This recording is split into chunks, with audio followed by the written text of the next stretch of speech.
Livro A Recompensa da Honra, de John Bevere. Capítulo 3. O Pleno Galardão. Logo no início de seu ministério, Jesus entrou em Cafarnaum e imediatamente encontrou um oficial romano, um centurião, para ser mais preciso. Este lhe suplicou que curasse o seu servo paralítico, que sofria terrivelmente atormentado por dores. Jesus concordou. Eu irei curá-lo. Mateus 8, 7. O centurião respondeu: Senhor, não sou digno de que entres em minha casa.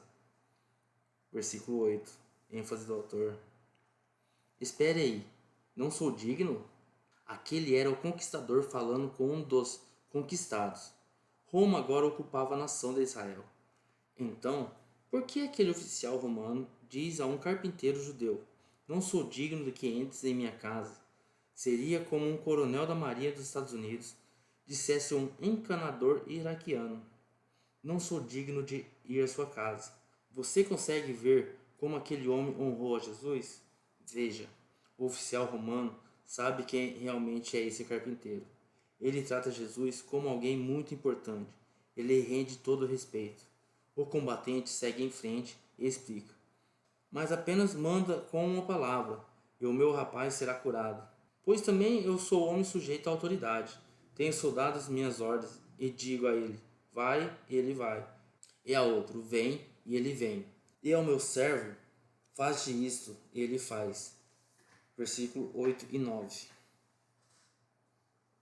Em primeiro lugar, vamos discutir a posição ou oposto daquele oficial. Havia 6.000 soldados em uma legião romana, e um combatente responsável por toda aquela legião. Dentro da legião de 6.000 havia 70 centuriões que se reportavam ao comandante. E cada centurião tinha 100 soldados sob o seu comando. Ele está explicando a Jesus como e por que o que ele havia pedido funcionaria. Ele gozava do respeito e da obediência de seus soldados porque honrava o seu oficial comandante, submetendo-se à autoridade dele. Ele desfrutava do apoio de seu superior, que, por sua vez, era apoiada pela autoridade de Roma. Para simplificar, poderíamos dizer: tenho autoridade porque honro o meu país e meus superiores respeitando a autoridade deles. Então, tudo o que tenho de fazer é dizer uma palavra e os que estão sob o meu comando atendem imediatamente às minhas ordens. Observe a introdução dele: pois também eu, aquele oficial, reconheceu a autoridade de Deus sobre Jesus e, portanto, sabia que ele exercia autoridade na esfera espiritual, invisível, assim como ele detinha autoridade no mundo militar. Foi por isso que ele entendeu que tudo o que era necessário fazer era dar uma simples ordem, e a enfermidade teria de obedecer. Em uma concepção, não era diferente da forma como aqueles sob a sua autoridade atendiam prontamente às suas ordens. Veja a resposta de Jesus. Ouvindo isto, admirou-se Jesus e disse aos que o seguiam: Em verdade vos afirmo que nem mesmo em Israel achei fé como esta. Versículo 10. Você está vendo? Jesus anuncia que aquele oficial romano tinha mais fé do que João Batista. Pense nisso. João Batista era da casa de Israel. Vamos um pouco mais adiante. Aquele oficial tinha mais fé do que Maria, a mãe de Jesus. Ele declarou que a fé do centurião era a maior já encontrada durante seus mais de 30 anos em Israel. E Jesus nunca exagerou. Um cidadão romano e oficial das forças armadas que agora ocupavam Israel ganha o prêmio. Sou uma pessoa de fé e espero que você também o seja, porque sem fé é impossível agradar a Deus. Hebreus 11, 6. Como registram as Escrituras, a fé vem pelo ouvir, e ouvir a palavra de Deus. Romanos 10, 17. Eu poderia apostar que João Batista ouviu muito mais passagens das Escrituras do que aquele oficial romano. No entanto, o oficial tinha mais fé. Eu também poderia presumir, e muito provavelmente estaria certo, que Maria, a mãe de Jesus, os 12 discípulos e os muitos outros em Israel a quem Jesus encontrou também tinham ouvido muito mais a palavra de Deus do que o centurião. Contudo, ele tinha mais fé do que qualquer deles. O que fez a sua fé ser tão grande foi a combinação da honra que ele demonstrou ter por Jesus com o seu entendimento sobre a autoridade. Lucas 17, 5 a 10. Nos mostra que não é somente o ouvir a palavra de Deus que produz fé. Mais que isso deve ser complementado pela honra e pela submissão às autoridades. Aquele homem recebeu o completo galardão, porque prestou honra à autoridade e entendeu o que ela significa. Sua consideração pela autoridade revelou o princípio do respeito bem fundamentado em seu coração. Então, a raiz de sua motivação foi a honra. A mulher que não aceitava não como resposta. Capítulo 7 do Evangelho de Marcos. Encontramos uma mulher grega, de origem ciro-fenícia, que foi até Jesus para pedir ajuda. As Escrituras declaram que ela não cessava de pedir a ele que libertasse sua filha de um demônio. Isso dá a entender que Jesus não foi receptivo ao seu primeiro pedido, nem ao segundo e provavelmente a muitos outros que se seguiram. É bem provável que ele nem mesmo tivesse olhado para ela, mas a mulher continuou a pedir. Destemida, finalmente obteve uma resposta, mas Jesus lhe disse: Deixa primeiro que se fartem os filhos, porque não é bom tomar o pão dos filhos e lançá-los aos cachorrinhos. Versículo 27. Tudo bem, você pode interpretar do jeito que quiser, mas o resultado é o mesmo. Jesus a chamou de cadela. Fico feliz por aquela mulher não ser uma americana ou uma brasileira. Nesse caso, Jesus poderia ter ouvido poucas e boas. Ela poderia ter retrucado dizendo: O quê? Você está me chamando de cadela? Que tipo de ministro é você? Como ousa me insultar desse modo? Eu vim em busca de ajuda, e esse é o tratamento que recebo? Trata-se de preconceito racial, não é? Porque eu sou grega e você judeu? Pensa que tem o direito de me chamar de cadela? Isso é ultraje. Você fica sentado aí com a sua turma e ignora uma mulher necessitada que está clamando por sua filha? Onde está esse amor que você prega? Ah, entendi. Não tem nenhuma multidão por aqui a quem impressionar. Só você e sua equipe. Então você está mostrando quem realmente é, seu hipócrita. Para mim chega. Vou cair fora. Ela teria explodido e a sua filha não teria sido curada. E teria partido sem nenhuma resposta. No entanto, a mulher não agiu desse modo. Em vez disso, respondeu à proposição de Jesus e colocou-se na posição de receber a sua recompensa. Sim, Senhor, mas os cachorrinhos debaixo da mesa comem as migalhas das crianças. Então lhe disse: Por causa dessa palavra, pode ir, o demônio já saiu da sua filha. Versículo 28 e 29. Quase posso ver Jesus sorrindo e balançando a cabeça, admirando a fé dessa mulher gentia. Como dizer não a ela? Ele avisa que o demônio que a atormentara sua filha havia partido, e a mãe volta para casa para encontrar a sua filha livre. Se ela tivesse sido passiva, ou caso se ofendesse facilmente, teria perdido qualquer esperança de recompensa. Ela sabia quem Jesus era e estava honrando com persistência, primeiro por sua tenacidade e depois não se ofendendo nem desistindo, mesmo quando parecia ter sido insultada ou desonrada. Por sua determinação, ela recebeu o completo galardão. É interessante notar que estes dois exemplos de fé surpreendentemente vieram de pessoas gentias, ou seja, pessoas que andavam fora da aliança de Abraão. Um centurião e uma mulher grega fizeram com que Jesus se maravilhasse com a fé deles. Ambos simplesmente entenderam princípios que hoje em dia estão geralmente perdidos. A honra fluiu em meio ao desespero deles, e tanto um quanto o outro recebeu o completo galardão. O princípio da honra. Pesquisando os evangelhos, você encontrará outras pessoas que receberam o completo galardão, uma recompensa parcial ou nenhuma recompensa. Cada ocorrência reflete unicamente a forma como elas lidaram com a honra. Em algumas, vemos a falta evidente da honra devida. Em outras, observamos a honra abundante e cordial. Em outras ainda, vemos a desonra grosseira quando se aproximam de Jesus.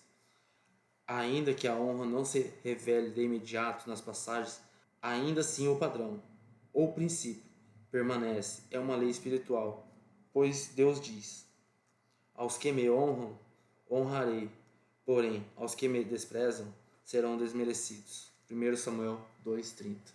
A honra é uma chave essencial para recebermos do céu.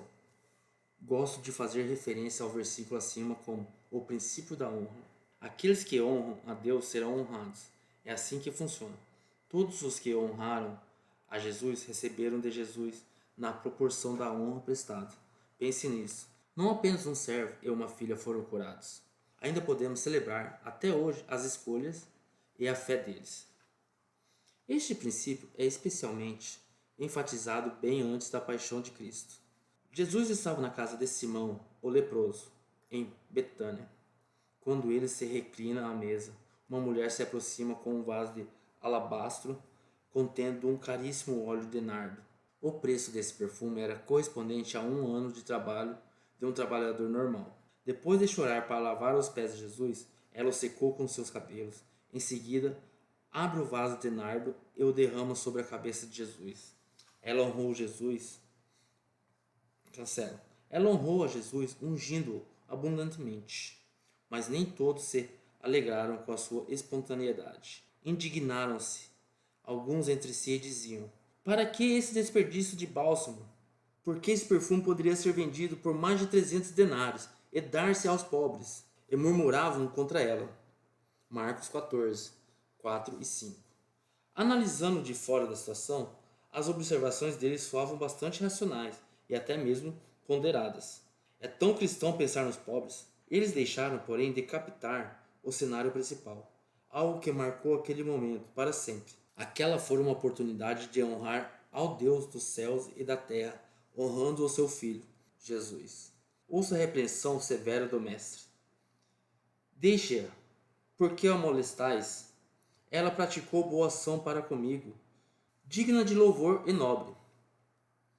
Porque os pobres sempre... Porque os pobres sempre os tendes conosco. E quando quiserdes, podereis fazer-lhes bem, mas a mim nem sempre me tendes. Ela fez o que pôde, antecipou-se a ungir-me para a sepultura. Em verdade vos digo, onde for pregado em todo o mundo o Evangelho, as boas novas, será também contado o que ela fez, para sua memória. Uau! Você viu como ele a elogiou?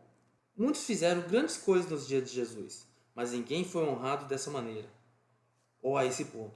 Jesus profetizou que a boa e bela atitude de honra daquela mulher seria enaltecida em todo lugar alcançado pelo Evangelho, não apenas naquela época, mas de geração em geração, para todo sempre. O desejo dela foi honrar o Mestre, mas esse derramar de unção a colocou em uma posição de ser honrada pelo Mestre. O princípio da honra sempre permanecerá válido. Deus diz: honrarei aqueles que me honram, mas aqueles que me desprezam serão tratados com desprezo. 1 Samuel 2,30. Observe aqueles que não o honram serão desmerecidos. Entretanto, a NVI usa a palavra desprezo, que é definida como o sentimento de que alguém é indigno de consideração ou respeito. Deus sepulta aqueles que o desonram com indignos de sua atenção. Isso implicaria não levar em consideração as necessidades e orações de tais pessoas. Ouça o que Jesus diz: quem me recebe, recebe aquele que me enviou. João 13:20. Dentro do contexto do que Jesus está afirmando, receber alguém é igual a honrá-lo. Então, na verdade, ele está dizendo: aquele que me honrar, honra ao meu Pai, que me enviou. É por isso que em João 5:23 ele deixa claro o seguinte: quem não honra o Filho, não honra o Pai que o enviou. Aqueles que honravam a Jesus estavam na verdade honrando ao Pai, sem saber disso. Jesus disse: eu não aceito glória que vem dos homens. João 5:41. Em seu coração e em sua mente, tudo era direcionado ao Pai. Ele ainda não havia sido glorificado. Quando enfim chegou à sua condição, foram expedidos decretos do Pai para o Filho, tais como: em todos os anjos de Deus o adorem. Hebreus 1:6. E o teu trono, ó Deus, é para todo sempre. Cetro de equidade e o cetro do teu trono. Hebreus 1:8. Ver também Filipenses 2, de 8 a 10. Uma vez glorificado, ele é adorado assim como o Pai é adorado. Portanto, durante o tempo que andou sobre a terra, Jesus viveu e ministrou como o Filho do Homem. A passagem de Filipenses 2, de 6 a 7, na Amplified Bible, declara: quem, embora sendo essencialmente um com Deus e tendo a forma de Deus, despiu-se de todos os privilégios e justa dignidade, de forma a assumir a aparência de um servo, escravo, tornando-se como os homens e nascendo como um ser humano. Então, como homem, ele continuamente passava ao Pai, em seu coração, toda a honra que lhe era dada. É por isso que ele sempre se dirigia às pessoas a quem curava com recomendações do tipo: olha, não a digas a ninguém, mas vai, mostra-te ao sacerdote e faz a oferta que Moisés ordenou, para servir de testemunho ao povo. Mateus 8:4. E mais adiante, Jesus, porém, os advertiu severamente, dizendo: acautelai-vos de que ninguém o saiba. Mateus 9:30. Referências semelhantes a essas são encontradas em todos os evangelhos. Enquanto esteve aqui, Jesus foi a conexão da terra com o Pai. Portanto, uma forma tangível de honrar ao Pai era através do tratamento dado ao Filho. E por isso que não houve repreensão à mulher anônima que honrou a Deus, o Filho, com seu unguento caríssimo. Ele nunca repreendia aqueles que o honravam. Em vez disso, os elogiava por fazerem essa conexão com o Pai. Entenda que ele não estava buscando a sua própria honra, mas, antes, modelando o princípio da honra para aqueles a quem for enviado. O fluir da honra. Na semana que Jesus foi crucificado, ele fez essa declaração profunda com relação à forma como o seu ministério continuaria mesmo após sua partida. Eu lhes digo que vocês não me verão mais até que digam: bendito o que vem em nome do Senhor. Lucas 13:35. Em outras palavras, vocês não me verão, mas até que reconheçam aqueles que eu lhes enviar e digam: bendito aquele que vem em nome do Senhor. Ou, em outras palavras, vocês não me perceberão ou não me verão novamente até que honrem aqueles que eu enviar em meu nome. Pare e medite nisso. Jesus disse que se manifestaria quando abençoássemos ou honrássemos os que viriam em nome dele. Por quê? Jesus responde a essa pergunta em outras passagens das Escrituras. Uma dessas declarações é: em verdade vos digo, quem recebe honra, aquele que eu enviar. A mim me recebe honra, e quem me recebe honra aquele que me enviou. João 13:20. Inserções do autor. À luz dessa informação, veja o que Jesus prossegue dizendo com relação a aplicarmos o princípio da honra à nossa vida diária. Quem nos recebe, a mim me recebe. A quem me recebe, recebe aquele que me enviou. Quem recebe um profeta, no caráter de profeta, receberá o galardão de profeta, receberá o galardão de justo. E quem der a beber, ainda que seja um copo de água fria, a um desses pequeninos, por ser este meu discípulo, em verdade vos digo que, de modo algum, perderá o seu galardão. Mateus 10:40-42. Sem mudar o sentido, permito-me substituir as palavras recebe e der nos versículos abaixo pela palavra honra. Quem vos honra, a mim me honra. E quem me honra, honra aquele que me enviou. Quem honra um profeta, no caráter de profeta, receberá o galardão de profeta. Quem honra um justo, no caráter de justo, receberá o galardão de justo. E quem honrar aquele que seja com um copo de água fria, a um desses pequeninos, por ser este meu discípulo, em verdade vos digo, que de modo algum perderá o seu galardão. Para chegarmos a um referencial adequado, dois pontos principais devem receber atenção nesses versículos. Primeiramente, há uma estrutura de autoridade no reino de Deus. Ela começa com o Pai e flui até Jesus, aquele a quem ele enviou e entregou toda a autoridade. Após a sua ressurreição, Jesus declarou: Toda autoridade me foi dada no céu e na terra. Mateus 28, 18. Ele é o cabeça da igreja, e virá o dia em que ele apresentará o reino de volta ao seu Pai, uma vez que toda rebelião terá sido posta debaixo de seus pés. 1 Coríntios 15, 24 a 26. O próximo nessa ordem de autoridade do reino é o profeta. Tenha em mente que Jesus estava falando a um povo que não possuía o Novo Testamento. Hebreus 1 e 2. Vem mais adiante confirmar isso. Havendo Deus, outrora, falado muitas vezes e de muitas maneiras aos pais, pelos profetas, nesses últimos dias, nos falou pelo Filho, e o Novo Testamento o reitera pela forma pela qual um dia Jesus ressuscitou dentre os mortos e subiu aos céus. E ele mesmo concedeu uns para apóstolos, outros para profetas, outros para evangelistas e outros para pastores e mestres. Éfeso 4, 11.